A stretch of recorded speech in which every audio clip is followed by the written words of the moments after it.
I'm going to touch a little bit on what is Hindutva, who's promoting it, propagating it over in India, and how it directly impacts us here in the U.S.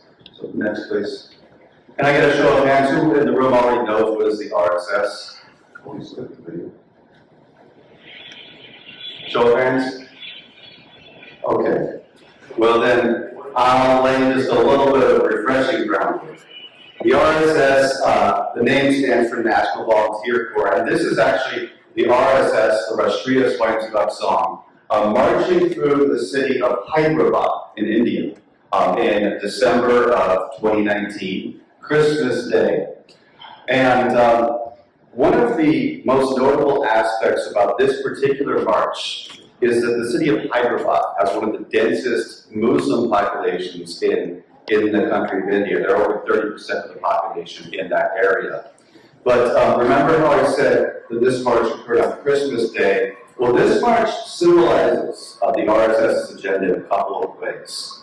One, because it's in Hyderabad, which has a 30% Muslim population in India. Two, this was on Christmas Day. What this march symbolized is the RSS's Hindu nationalist agenda, which is its agenda to turn India into a Hindu Rashtra, or an exclusively Hindu nation. And its agenda within that context of eliminating Indian Christians and Muslims from the country. Next, please. Well, the RSS is the fountainhead of what's known as Hindutva, Hindu nationalist ideology.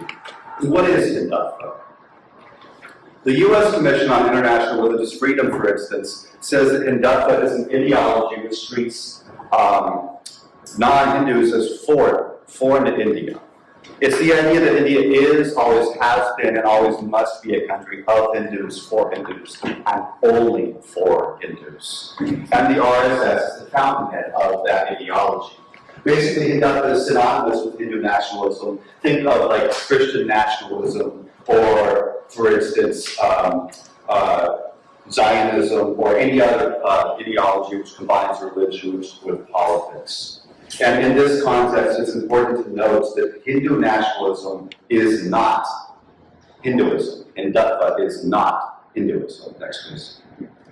Hindutva is propagated, as I said, by the RSS. It's propagated by the Sangh Parivar. The Sangh Parivar is a family of Hindu nationalist organizations with the RSS as the mothership outfit. And when I say mothership, I like to compare this as a science fiction fan to, if you imagine how the mothership comes and invades the Earth and then puts out all of these smaller ships to go do the bidding of the mothership. The RSS as the mothership has dozens of those special interest subsidiaries. And next, please. I'm not going to get into all of them. Actually, back, please. Yeah, next, please. I was right first time. But just a couple I want to touch on that are particularly important. We have the RSS at the center. Then the RSS is a political wing called the BJP, which is currently in control of India and has been since 2014. Then the RSS has the VHP, which is its religious or cultural wing. It has a student wing, it has a charitable wing, and on and on and on. And as you can see, all of these groups actually have parallel affiliates abroad. So the RSS at the center is the mothership, has the HSS globally, including here in the US. The BJP has the overseas friends of the BJP, including here in the US. The VHP, the religious wing, has the VHP America.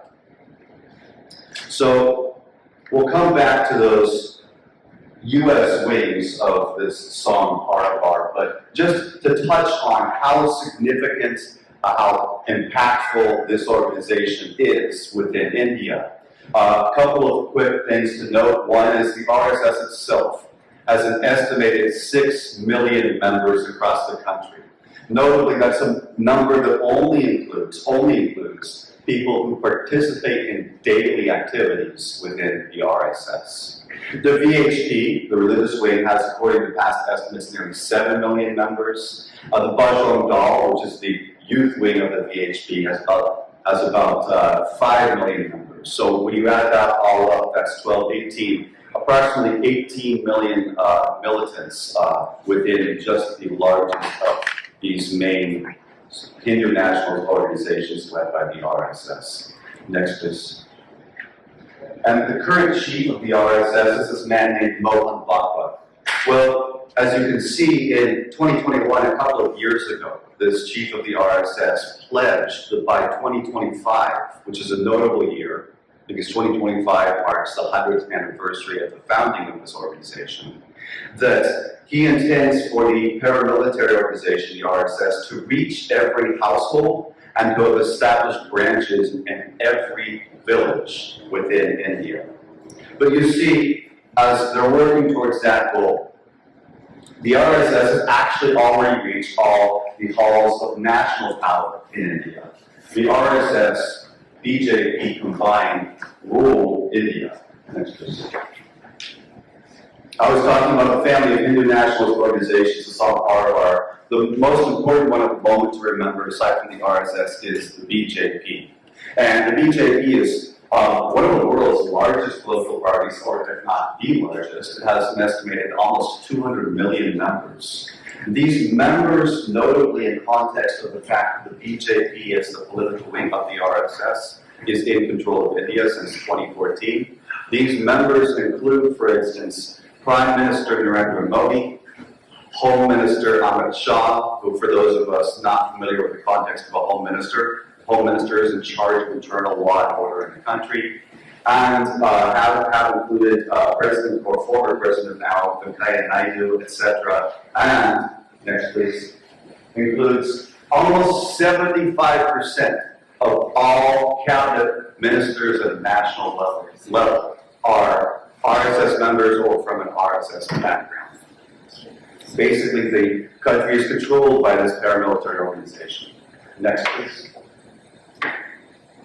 Well, just to kind of highlight what that means for India as a democracy and the direction that the country is going underneath the RSS. A few years back, noteworthy, renowned author, Indian author Arundhati Roy, made this comment.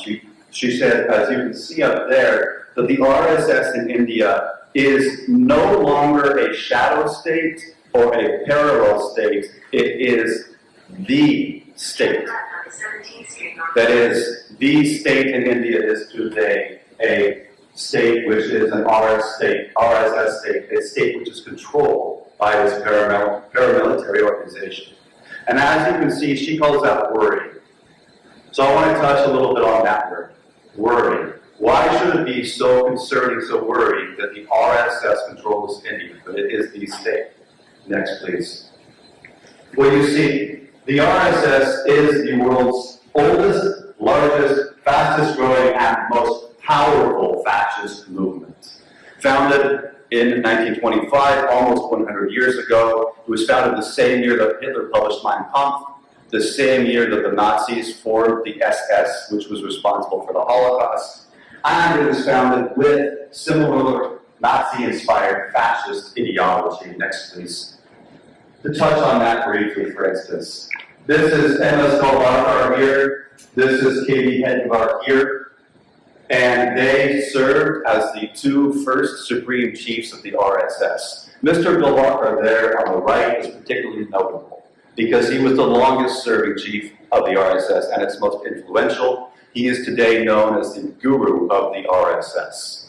He served for 33 years, from 1940 to 1973. And while this man was the first chief of the RSS, this man really formulated, molded the ideology of the organization. So within that context, what were some of Mr. Golbakar's views, keeping in mind these views were expressed from 1930s to 1970s, including the most notable of them being expressed at the outset of the Second World War. Next, please. Mr. Golbakar believed, for instance, that everybody born in India is a Hindu. He believed that converting from Hinduism turned you into a traitor, made you succumb to divided loyalty in the country, in place of, in his words, having undivided and absolute loyalty to the nation. He called it treason for one being a Hindu in India, to leave Hinduism and become a member of another faith. And within that context, next please, he specifically called out Christians and Muslims. He called them foreign elements within India. He called them internal threats to the nation. He called them traitors, simply because they belonged to a different religion.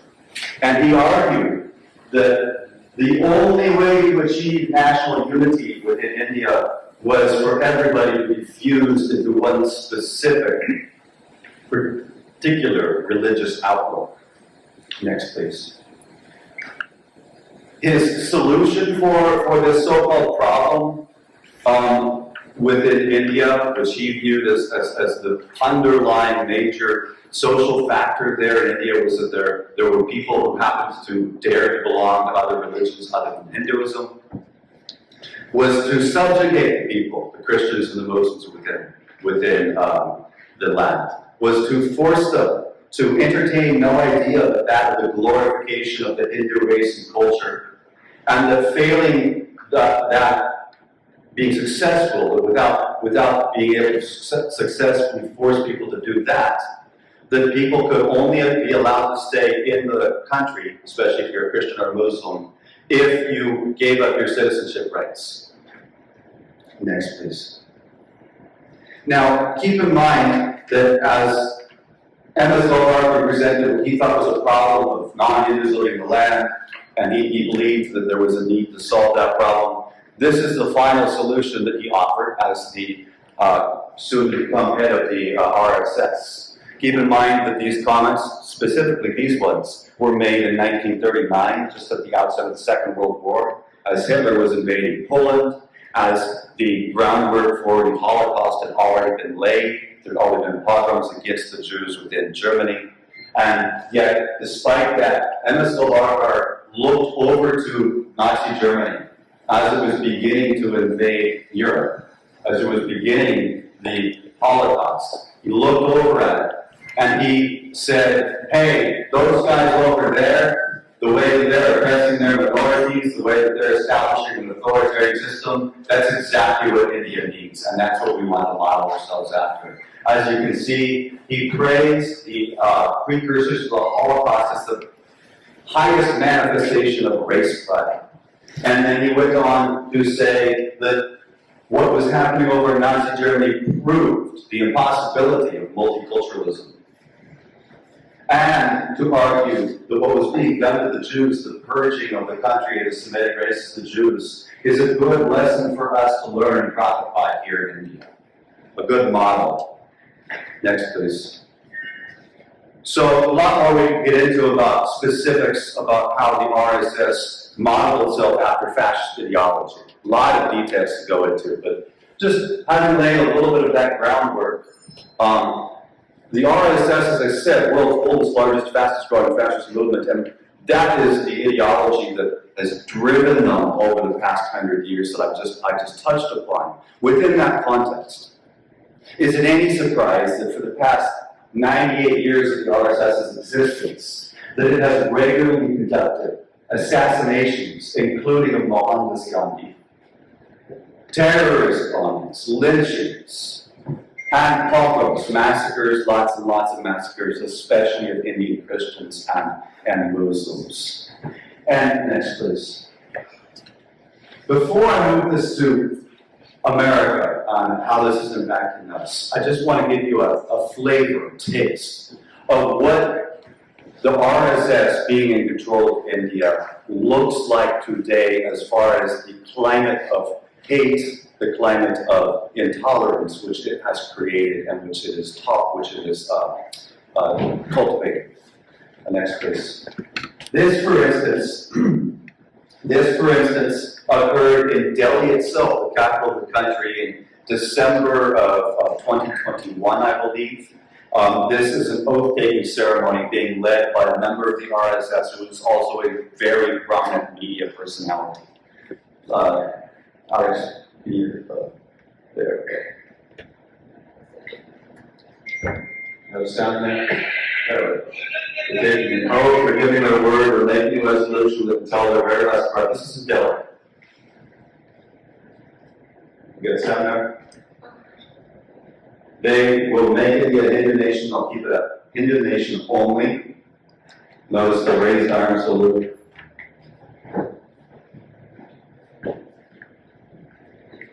And they will fight, die, and if required, kill as well in order to accomplish that goal. Next, please. This is in central India, I believe, early last year. This. So this gentleman, Patel, he's saying there's danger from madrasas, there's danger from churches in India. And Islam is a fast poison, Christianity is a slow poison. And his solution, what is his final solution? Waiting on him to get to it. Islam should be wiped off this earth, he says. And that's out of India, he says. Off of this earth, and Christians also. Which is a point to remember is that Indian Muslims and Christians are under threat in this environment and from these organizations as a Hindu nationalist ideology. However, it's not just Indian Muslims and Christians. Islam, or the RSS, Hindutva, for instance, is the world's largest Islamophobic threat. The world's largest. It's a threat to Muslims, for instance, across the entire world. Next, please.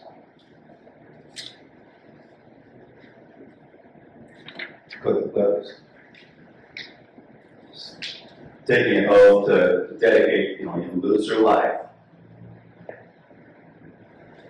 Won't let a Muslim become PM. Expecting 2029 and increase your population, okay, and just getting to it. We want to decrease the population, ready to kill, ready to kill, and go to prison. Kill Muslims, go to prison. Kill 20 Lakh. What is that? Anybody here know what 20 Lakh is? 2 million. 2 million Muslims in order to accomplish that goal. Next, please.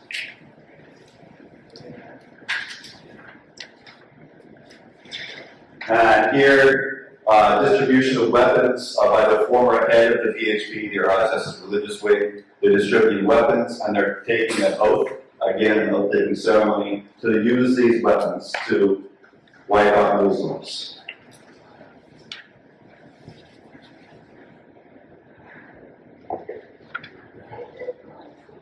Next, please. And then, click, please.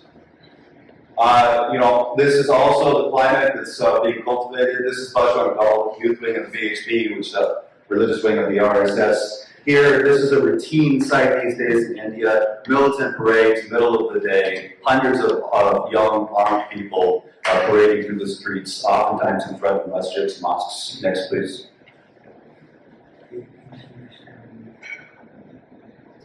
This is a gentleman, I believe this was during Ramadan last year, a gentleman sitting in front of a mosque and issuing a threat to rape Muslim women. Next, please. This also Ramadan last year. You can't hear the sound of their pumping and insane music that sounds like they're at a rave. This electronic, loud music. People on drugs like to listen to a raves. Armed mob in front of a mosque at Ramadan. Next, please. And I could go on and on and on with giving you video examples, like showing you that visual to grip you and give you just a quick insight into what RSS Hindutva rule of India looks like. This is all in the past couple of years.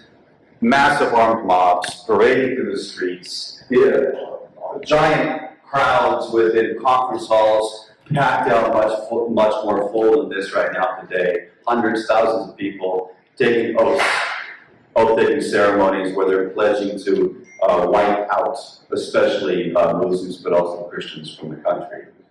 So, moving this to America to touch on why we should care, because that's literally, I oftentimes say, India from here is literally on the other side of the world in comparison to us. So what does all this have to do with us? I mean, obviously it's worrying for India, it's worrying for South Asia. From a basic humanitarian perspective, we can look at a lot of this, hear about a lot of this.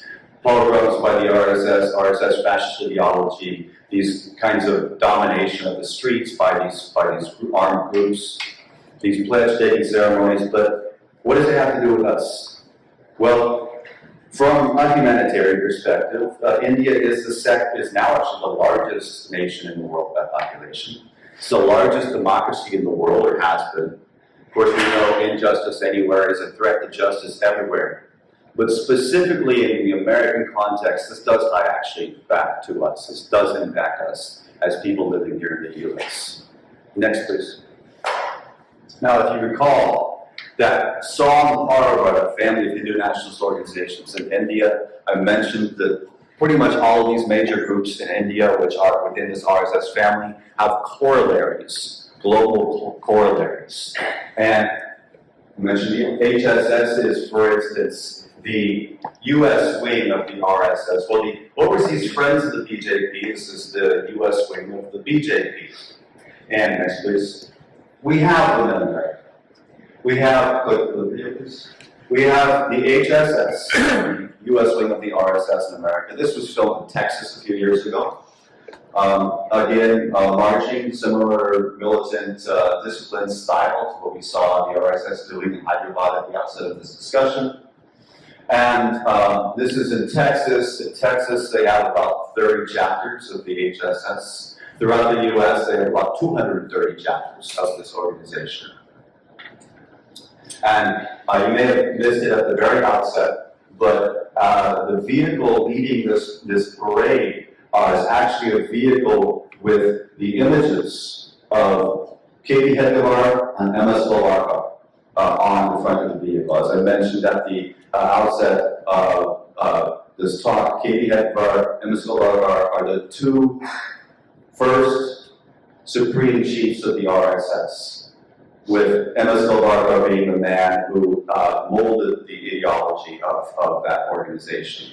With by both of these people, both these RSS leaders, their pictures are routinely displayed at RSS events and also at HSS events here in America. Next, please.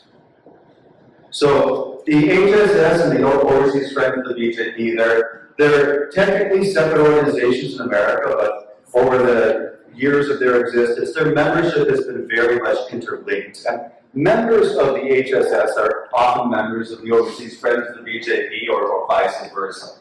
This, for instance, is Ramesh Buttada.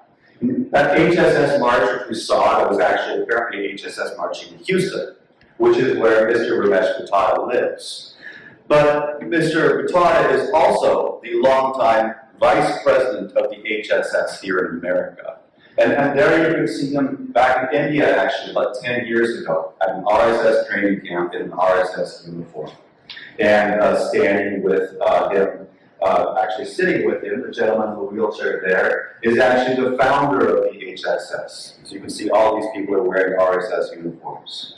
So I want to touch a little bit on what HSS and Overseas Friends of the BJP, I won't get into every specific American Song Park organization, but what some of a little bit of what's they're doing here in the U.S. Next, please. Well, for instance, in 2014, when Modi was first elected Prime Minister of India, this Overseas Friends of the BJP and the leaders of the HSS provided a huge help to get Modi elected in India.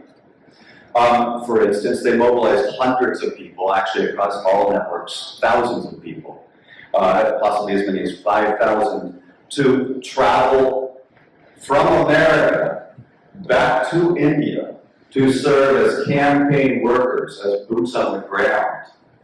American citizens, many of them, in India, serving as boots on the ground to help get the BJP elected. Think of it this way, I often like to compare this to, from an Indian perspective. Imagine if thousands of Americans had moved to Russia, renounce their US citizenship, and become Russian citizens. Now imagine if during America's 2020 presidential election, for instance, thousands of those American expatriates had traveled to America to go around this country campaigning for a certain political party. I think that if that was happening to us, we would be rather outraged, and we would tend to consider that in terms of foreign interference. Next, please. Well, within terms of here in America planning to support the election of the BJP back there in India, the Overseas Friends of the BJP started early, very early. Here you can see that they had one of several, a first of its kind training camp for volunteers in Houston, where they brought over, if you read the article, they brought over a BJP leader from India to train American citizens how to support the election of the BJP back in India. Next, please.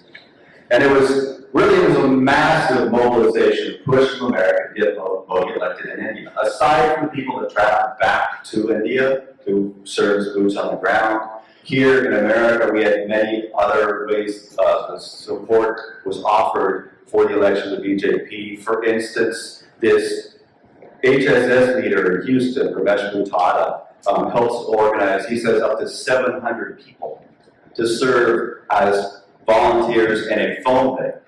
Possibly the only time that you have had a phone bank in America staffed by Indians to call back to India, to serve as volunteers in a phone bank to call voters in India and urge them to support the election of the BJP. Next, please. Besides that, after they were successful in getting Modi elected, the Overseas Friends of the BJP, the American Sangh Parvar, their leadership here, they continue to serve, operate in the US as a PR machine, a propaganda mouthpiece, pushing for the whitewashing of the Modi regime back in India, helping to popularize it, continue to popularize it here in America. And you can see one way in which they did that. They've done this in several ways. They've done this by organizing protests in the streets in support of the Modi regime and RSS agenda back in India. They've done this by pressuring American lawmakers not to talk about human rights in India and so on. Next, please. They've also done this by throwing rock star receptions to bring Modi over to America and popularize him all around the country within especially the Indian diaspora.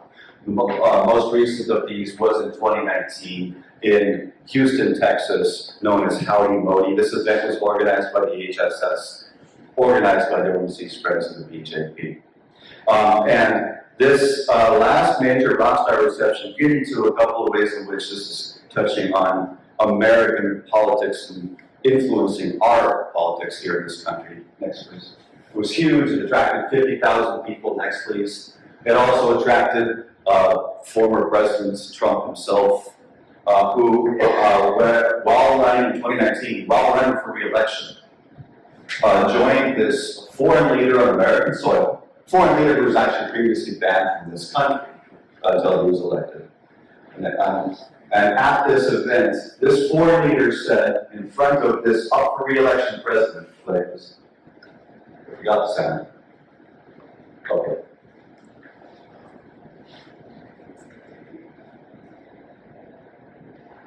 Well, we got the sound. On stage here, Modi, in front of the upper re-election Trump, says, "Aap ki baar Trump Sarkar."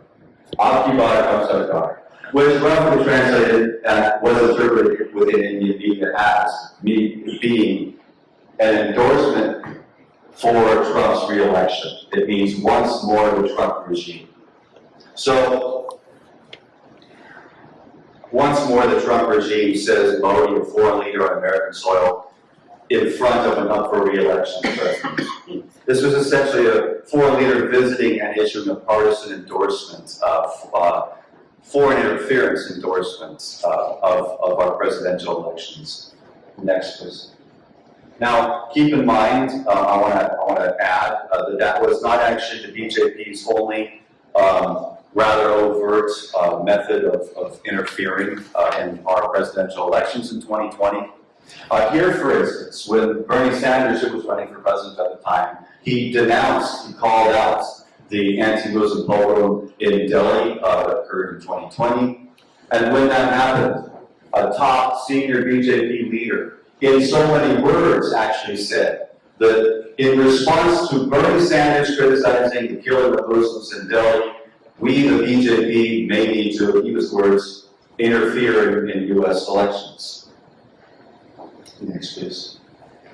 So, I mean, if all of that sounds a little bit suspicious, especially as you've got these events being thrown, organized by the American Saffron, the Overseas Friends of the BJP, excuse me, and you have the Overseas Friends of the BJP having this long history of, well, especially over the past 9 years, working for the election of Modi back in India and then bringing him over to popularizing within the diaspora. I think the U.S. government might have reached a rather similar conclusion, because in 2020, after the Overseas Friends of the BJP had been in operation for almost 30 years, and after it organized a rockstar reception from Modi in America, where Modi endorsed our up for re-election president, finally this organization was compelled to register as a foreign agent in America.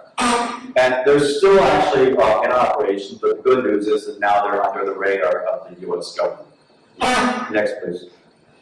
Well, however, there's some good news that the BJP is now a foreign agent registered, but bad news is that before they registered as a foreign agent, they were a lot more active in U.S. federal politics. And they were getting cozy with a number of our federal elected officials. Here, for instance, one of the premier ones was then Congresswoman Tulsi Gabbard from Hawaii, who also ran for president in 2020. And you can see her posing on 2 separate occasions wearing the BJP scarf. A lot I could get into about her background. Next. She's been one of the premier, what I call conductful linked American politicians. And when I say conductful linked, I talk about these politicians in context of 3 main factors. One is that they have been speakers at, especially keynote speakers at, Conductfa in America events. So, for instance, she's been at more than one occasion. She's been at Overseas Friends of the BJP, HSS, even in India she was speaking at RSS events. Long pattern of it. Second factor is that these conductively politicians have received, especially in pattern over years, large amounts of campaign donations from leaders and members in these American Song Parlor organizations. In her case, in the first few years of her career, year over year, she was receiving about 20 to 25% of all of her campaign donations from American Song Parlor leaders or members. And then the third factor, they're linked, is they're pushing political policies which benefit the American Song Parlor or the RSS's agenda back in India. So next, please. She had a whole long pattern. This, you have to know who everybody is, but talked about this gentleman earlier. This is her wedding in Hawaii. She was so close with the song with the groups in America that the vice president of HSS flew all the way from Houston, Texas with his entire family to attend her wedding in Hawaii. Next. At her wedding in Hawaii, you better know who the people are. Speaking at her wedding in Hawaii was this gentleman, Ram Madhav, who flew all the way from India to Hawaii to attend her wedding, spoke as then former chief spokesperson of the RSS, now current spokesperson of the BJP. Next, please. Talk about conductful linked politicians. This is where really, like, the chicken's coming home to roost, I guess. This is where this whole issue of what's going on in India particularly should impact us when we realize that it touches close to home. There have been other conductful politicians. I'm going to touch briefly on a couple of them. One of them is not, however, Ro Khanna in general. I have a lot of criticism of him at this point.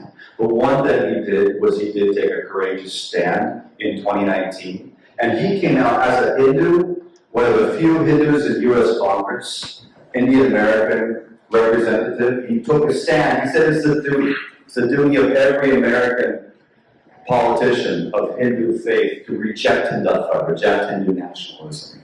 It was a bold stand during the day. It was principled. But when he did it, what happened? Next, please.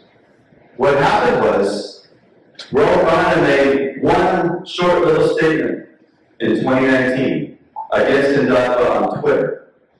And as a result, he's now had for, I believe currently will be the second time in a row, or maybe even the third. He's had somebody throw a hat in the ring to try and unseat Ro Khanna in California and get him out of Congress, specifically because Ro Khanna made this anti-Hindutva statement. This gentleman here, Ritesh Tandon, he's been running for Congress against Ro Khanna. This is the reason he says, in his words, why he's running. Not because he has better healthcare policies, not because he has some different idea about education, nothing like that. No, because Ro Khanna was daring enough to make an anti-Hindutva statement on Twitter. Notably, this gentleman in running, here he is on the campaign trail a couple of years ago. And I know the people, you gotta get to know the people. This gentleman is Chandru Bangra from California. He's a leader in the HSS in California, and he's also a leader in the Overseas Friends of the BJP in California. That gentleman in the center, a little bit more interesting, because he's not even from America. He's an Indian citizen who happens to be a BJP spokesperson named Sandip Patra. And Mr. Sandip Patra, as a BJP spokesperson, is joining there on the campaign trail a candidate for U.S. Congress. Next, please. And again, Ritesh Tandon in California is now alone as a Hindutva-linked candidate for Congress. We've also had Rishi Kumar, who's run twice and is building up a local name for himself in the San Francisco Bay Area.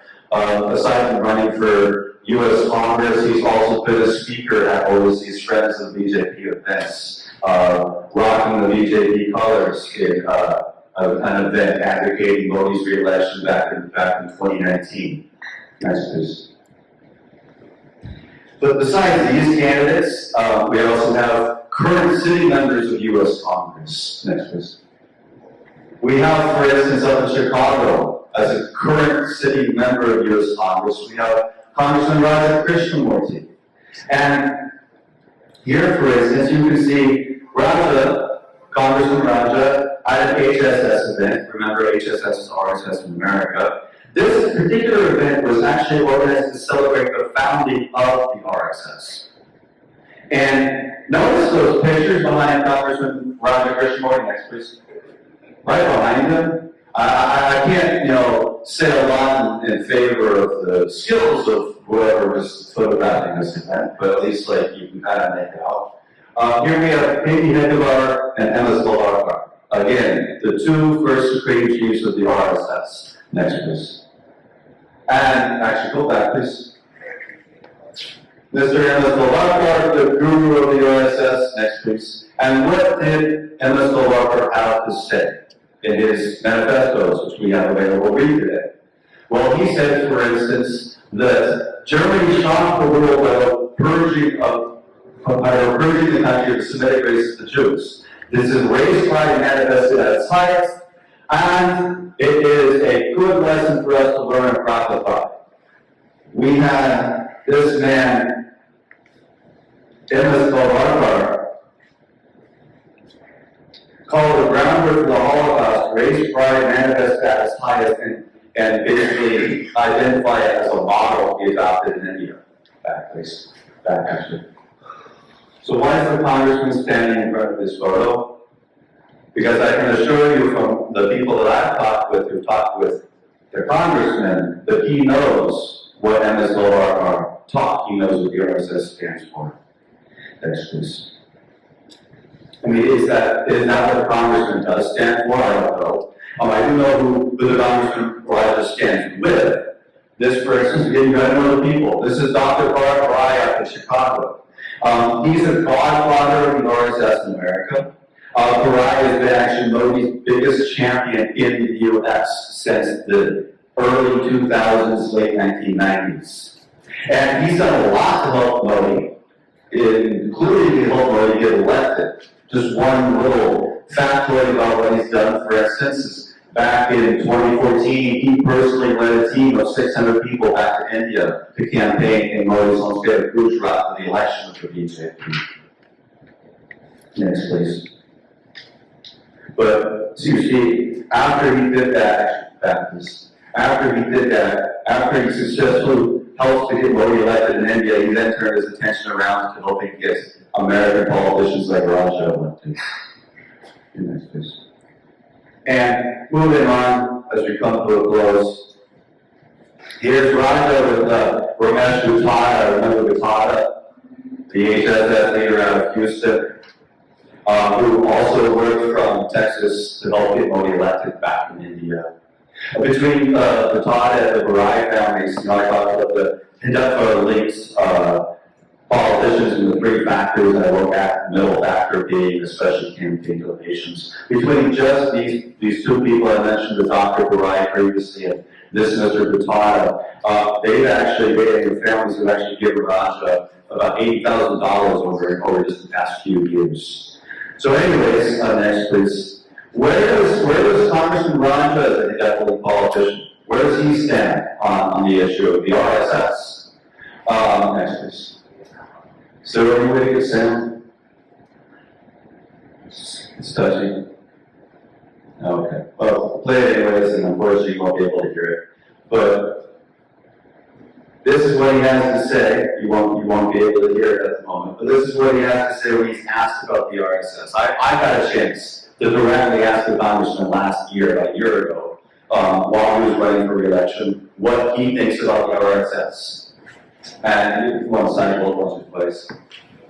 When I did that, I went up to him and I said, Congressman, what is your position on the RSS and on the impending Muslim genocide in India?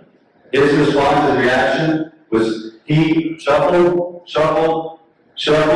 and his supporters who were there with him shouted, screamed at me, put their hands on him, and rushed him out of the room.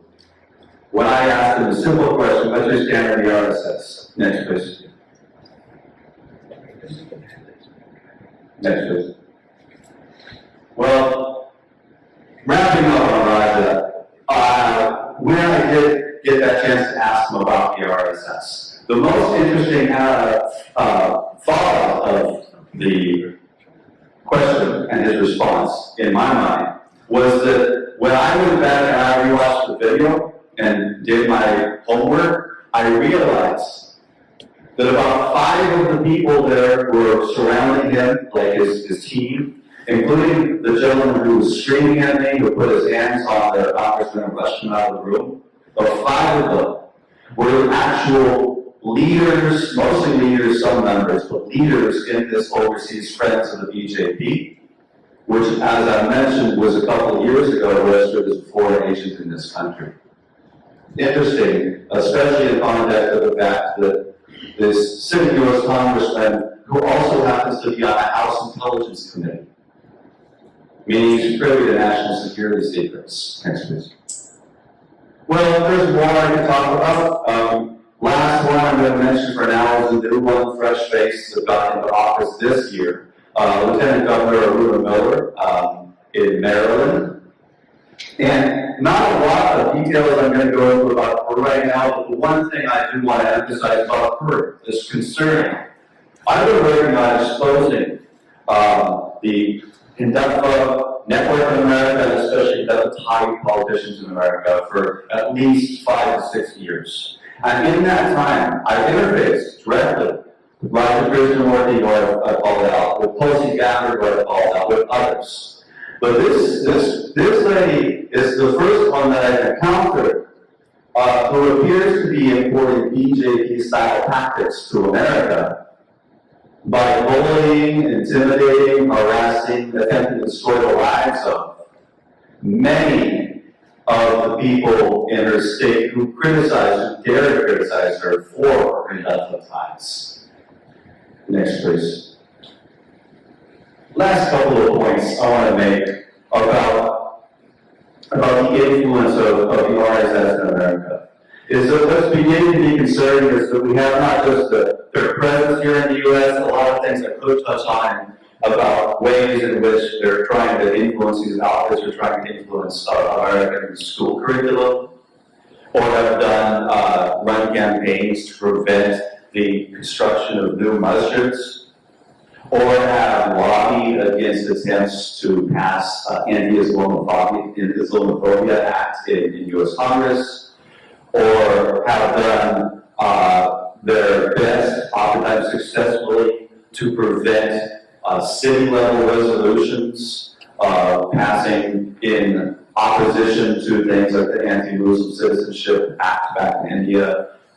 Americans on power parties, international outfits engaged in all of that. A lot of people go about that, but at this point, over the past year, one of the things that's beginning to be concerning is that these leaders of these groups in America are beginning to get a foothold within the White House.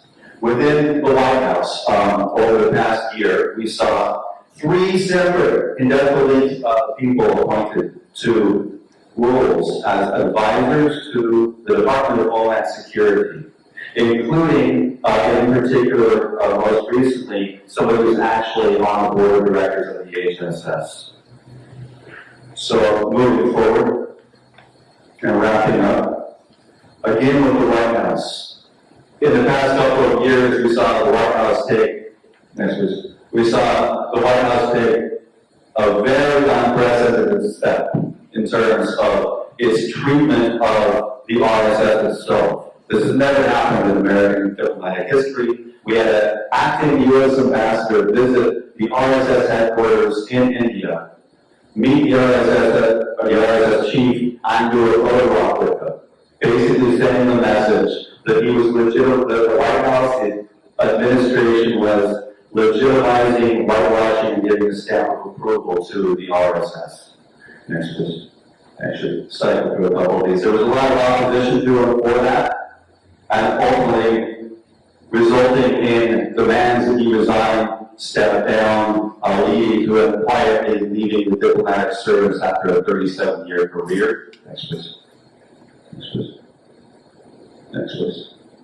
All right, but all of that said, here's where it begins to become really concerning, is that we have these groups influencing American society to an extent, American politics, etc.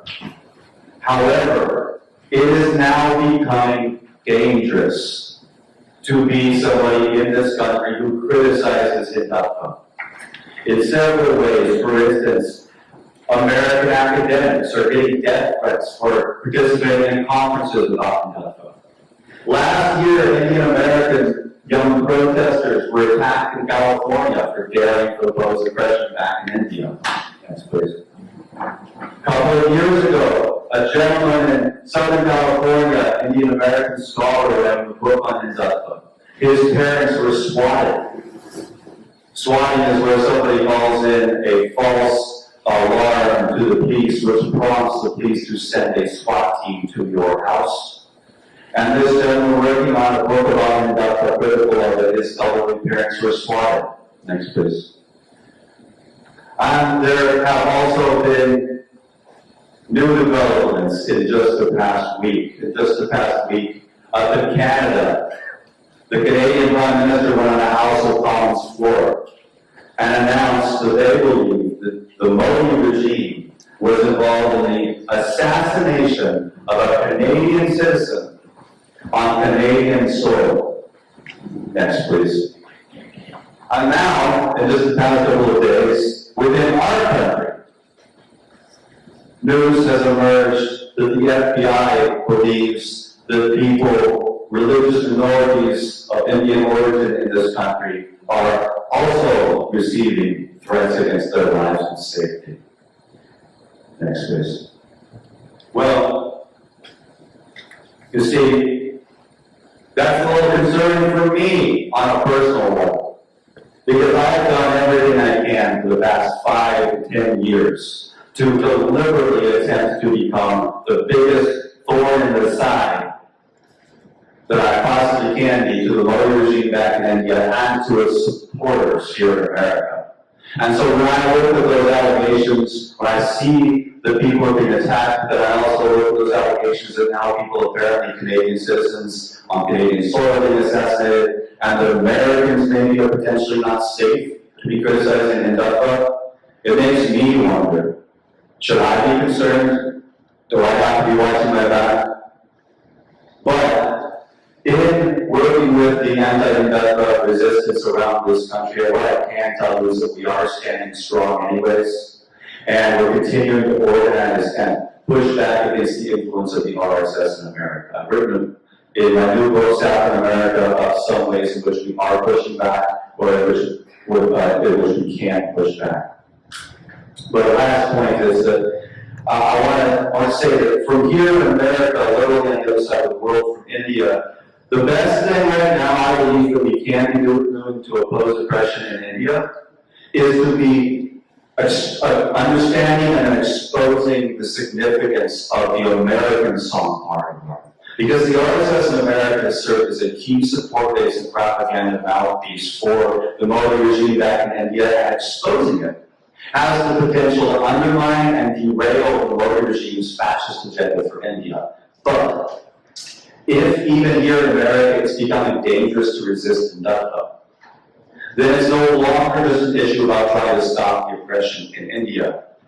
It is now also about preventing the spread of the fascist ideology of Indutva within our own free country of America. Thank you.